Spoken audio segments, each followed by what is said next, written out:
समुद्र की गहराइयों में छिपा है एक ऐसा रहस्य जो सदियों से लोगों की जिज्ञासा बढ़ाता आ रहा है।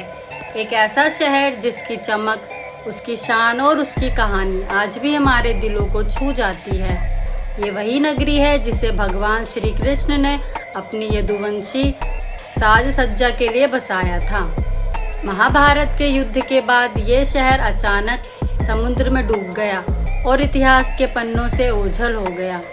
सदियों तक इसे मिथक और कहानियों के रूप में ही जाना गया है, लेकिन क्या सच में ये सब कहानी भर है? 1980 के दशक में समुद्र की तलहटी में मिली अवशेषों ने इस रहस्य को एक नई दिशा दी।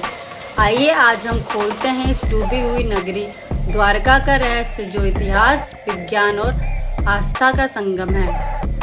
द्वारका का नाम सुनते ही हमारे मन में भगवान श्री कृष्ण की छवि उभर आती है। महाभारत के अनुसार द्वारका भगवान श्री कृष्ण की राजधानी थी, जो एक अत्यंत समृद्ध और भव्य शहर था। श्री कृष्ण ने इस शहर को यदुवंशी राजाओं के लिए बसाया था, जहां शांति, समृद्धि और धर्म का राज था। यहाँ के महल, मंदिर और गलियां सोने, चांदी और कीमती पत्थरों से सजी थी। पुराणों में कहा गया है कि द्वारका को समुद्र की लहरों से बचाने के लिए भगवान श्री कृष्ण ने इसे एक किले की तरह मजबूत बनवाया था। लेकिन समय के साथ साथ इस महान नगरी का इतिहास धीरे धीरे भुला दिया गया।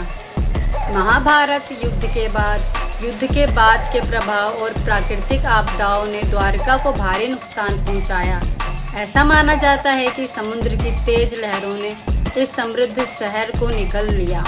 ये घटना इतनी भयंकर थी कि द्वारका पूरी तरह समुद्र में डूब गई।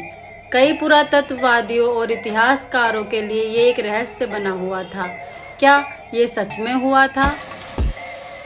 1980 के दशक में गुजरात के समुद्र तट से 30 किलोमीटर दूर वैज्ञानिकों ने पानी के अंदर कुछ असाधारण खोजें की।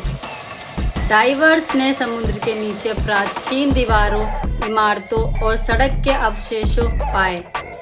इन संरचनाओं को देखकर इतिहासकार दंग रह गए, क्योंकि ये पुरातन शहर के संकेत थे।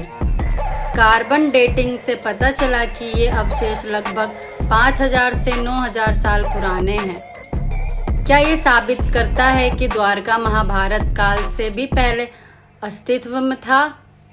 ये खोज इतिहास और पुरातत्व की दुनिया में एक नई क्रांति लेकर आई। वैज्ञानिक इसे प्राकृतिक आपदा और समुद्र के स्तर में बदलाव से जोड़ते हैं। वही पुराणों में कहा गया है कि ये सब भगवान श्री कृष्ण के जीवन के अंतिम दिनों के बाद हुआ। दोनों दृष्टिकोण मिलाकर इस कहानी को और भी रोचक बनाते हैं। आज द्वारका एक प्रमुख तीर्थ स्थल है, जहां हर साल लाखों श्रद्धालु आते हैं। ये जगह भगवान कृष्ण की भव्यता और दिव्यता का प्रतीक है। डाइविंग के दौरान मिलने वाले समुद्री अवशेषों ने इस जगह की ऐतिहासिक महत्वता को बढ़ाया है। लेकिन द्वारका के इतिहास को लेकर कई विवाद भी हैं। कुछ विद्वान इसे महाभारत काल से बहुत पुराना मानते हैं, जबकि अन्य इसे बाद के काल ही मानते हैं। कईयों का मानना है कि द्वारका के डूबने की कहानी मिथक मात्र है। द्वारका का रहस्य आज भी खुला हुआ है और शोधकर्ता इसे समझने की कोशिश कर रहे हैं।